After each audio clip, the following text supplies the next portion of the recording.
میرا مطالبہ یہ ہے کہ عالمی عدالت انصاف نے اسرائیلی وزیر اعظم بنیامین نتنیاہو کو جنگی مجرم قرار دیا ہے، لہذا اس ملین مارچ کے شرکاء کا مطالبہ یہ ہے کہ بنیامین نتنیاہو کا جنگی جرائم میں ٹرائل کیا جائے اور اس ٹرائل میں مسلمان ججوں کو بھی شامل کیا جائے، اور ساتھ ساتھ کینیڈا نے، برطانیہ نے، امریکہ نے مودی کو دہشت گرد قرار دیا ہے، اسٹیٹ ٹیرر قرار دیا ہے۔ اس لیے دو ریاستیں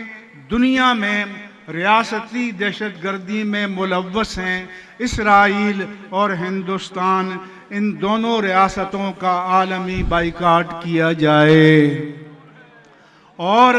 ان دونوں کے وزرائے اعظم کا اسٹیٹ ٹیررزم کے جرم میں ٹرائل کیا جائے